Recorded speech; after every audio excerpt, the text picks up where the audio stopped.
Idol.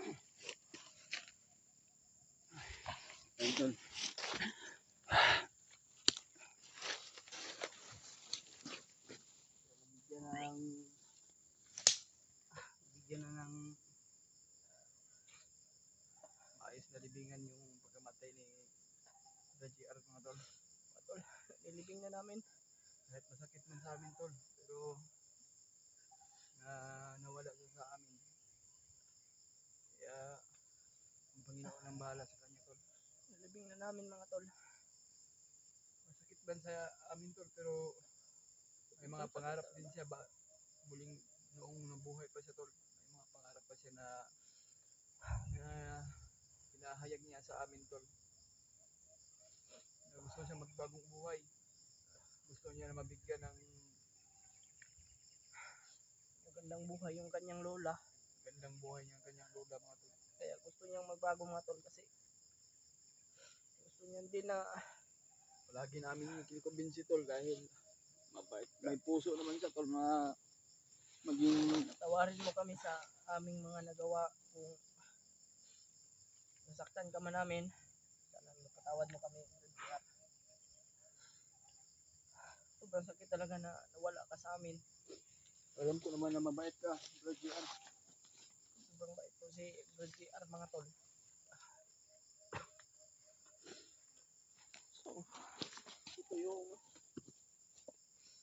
huling pag ano natin araw, oras na ano natin si mga tol, si Brad JR nakita. Hindi lang po namin na mga tol. Sobrang medyo ano lang yung ano namin. Sobrang butik ng kamay ko. Nagpursigihin talaga namin kung na may magandang libingan lang yung si JR kahit nawala po siyang kabao. Napakita po namin sa kanya kung gaano namin siya kamahal at kung gaano siya kahalaga sa amin. Pababa na sana kami tol, pero hindi man mga tol si Pinot ganito yung nangyari sa kanya. Mahal na mahal kita. Yan, bigyan ka na ng maayos ng libingan mo. Pwede. Salamat sa lahat sa mga hindi kami nagsisisi dahil hindi kami nagsisisi sa kami nagsisisi sa iyo na nakilala ka namin na mabait ka palang tao. Diba, may mga sinasabi ka sa amin na may makababa tayo, bilhan natin ng gamot ang lula mo. Dahil ikaw lang inaasahan ng lula mo na makabili ng gamot. Hindi pa sabal sa. Kaya yan, hindi nasahan tol. Nabigyan namin siya ng libingan ng maayos yung ano niya, yung katawan niya. Napamahal na kami sa mga tol kahit na tao naman tayo tol na magmakaawa. Kaya natin na handang magbago yung mga gustong magbago. Ayun, hindi na asahan tol na ganito yung sitwasyon o nangyari. Kaya hindi namin nakakalain tol sa pagbalik namin na nandun ba yung bangkay niya. Masakit sa amin tol. Inasaan. Kahit kami tol. Kahit sino man sa amin mga kasamahan namin. Balang araw, ako na naman. Balang araw. Pero alam kong darating tayo dyan, pero huwag ka magsalita ng ganyan. Huwag mong paunahan yung sarili mo. Alam mo ba kung gaano ka kahalaga sa amin? Kaya mahalin mo ang sarili mo. Huwag kang magsalita ng ganyan. May Panginoon tayo. Ito, ano na nangyari sa kanya? Kasama tayo sa bawat walang kalaban-laban, pinatay pa ni Commander. Ano bang gusto naman magbago siya di ba? Bakit ginawa po yung hayop ng Commander na yan?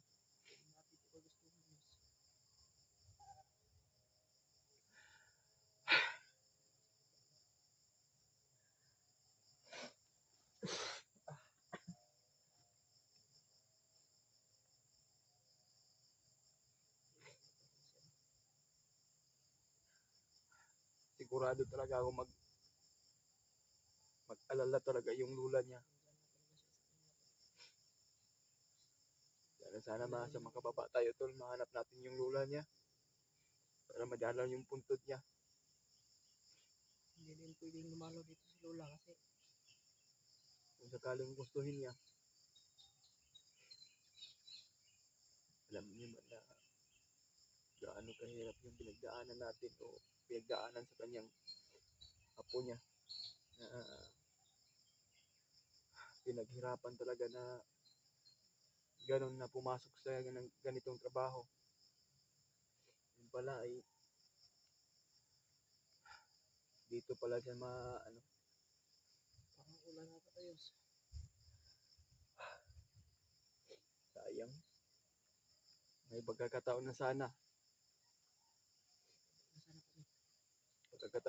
Sana makababa kami tol na mabilhan talaga yung lula niya ng gamot. Pwede Para ba natin mabilan yun news kung ano natin? So, kawawa talaga itong taong to tol dahil napakalaking tulong na po ito sa amin at mabait talaga. Gusto talaga niyang tumulong eh. Gusto niyang ano sa atin na gusto niyang Hindi man natin maiwasan tol na maganito talaga yung buhay natin. May mga kanya-kanya naman tayong nilalaban pero hindi man natin nakalain na ganito pala yung mangyayari sa kanya.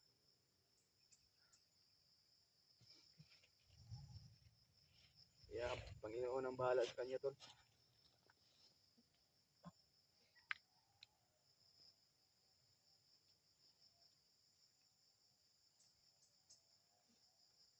Bisitahin ka lang namin dito, Brad. Kung sakaling magkaano kami brad, dadalhan Kaso ka lang namin. maraming mga bandido dito. Mga tol. Buti na napatay namin yung mga nagbantay dito. Pero may ano talaga na may magbabantay talaga dito. Hindi natin alam.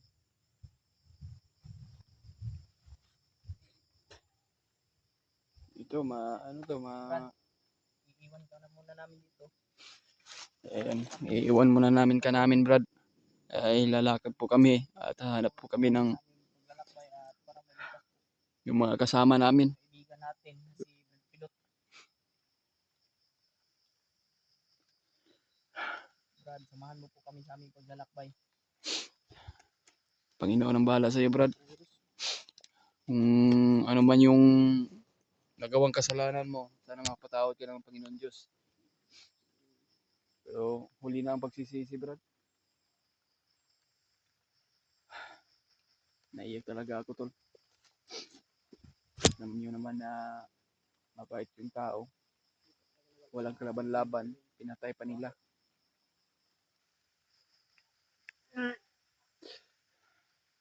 Sobrang baho na tol ba?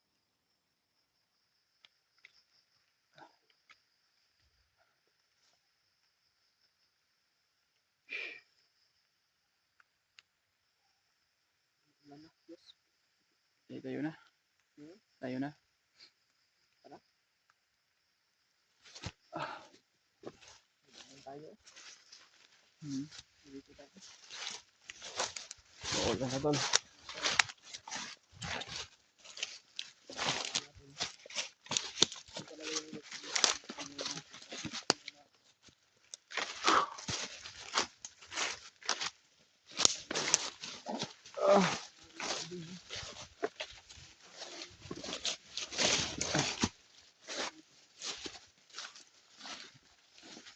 Di ba nagkalain na ganun pala yung mangyari sa kanya. Ito pa namin nakita. Pagbalik namin tol.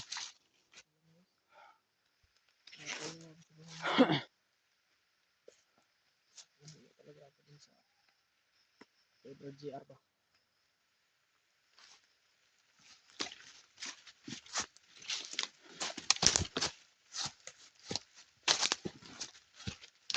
Pilot mga tol.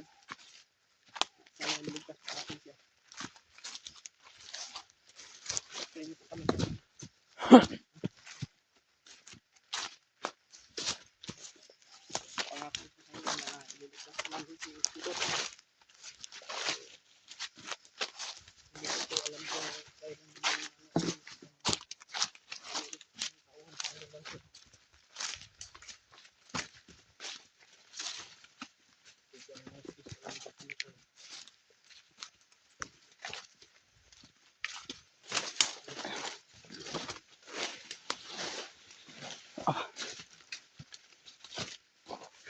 Tuloy pa rin kami tol.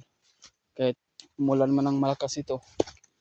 Pero hanap po kami ng siguro ng ano, pagsilungan. Baka kasakit tayo dyan. Alam namin na may darating ng bagyo. Ingat-ingat lang po tayo. Lahat ng mga tagapanunood natin dyan. At may darating na bagyo. Kaya ingat lang po kayo dyan. At dasal po sa ating Panginoon Diyos. Sana na nga.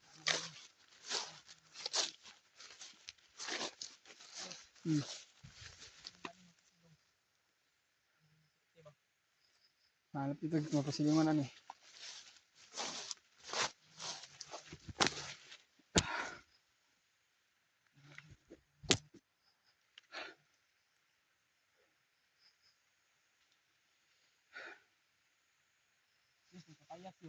Aman. Oo. Gutom na ko ba? Pero may kapayas to. Hinog. Ano? Ha? Mauyog mo siguro niya.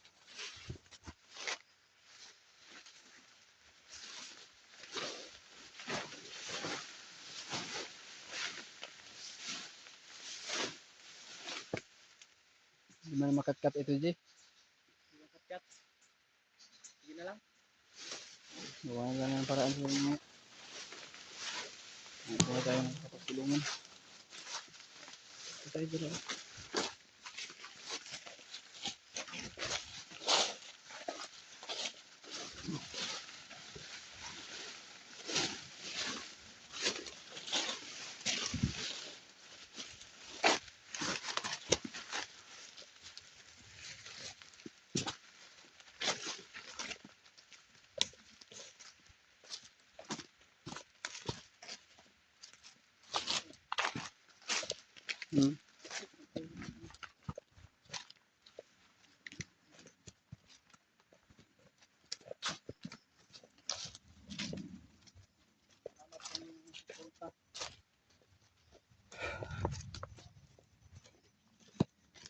Ayan po sa lahat ng mga solid natin supporters dyan. At maraming salamat po sa lahat ng suporta at lalo yung mga OFW natin dyan. Sa Luzon, Visayas at Mindanao, kung saan naman kayo nagtatrabaho, yan po kayo. Kaya sa mga silent viewers natin dyan, no? Magamig galabiyot at sa lahat. Kaya ayun, ay hanap po kami ng mapagtaguan o mapagsilungan at masiktihan namin para ano kami ng maayos. Kaya pagdasal mo kami tol. At sana po na ma-share po itong video sa mga kasama namin.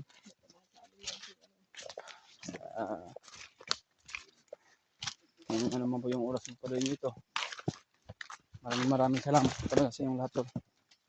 Sa pagmamahal niyo sa amin at pagmamalasakit na hindi mo kami pinabayaan.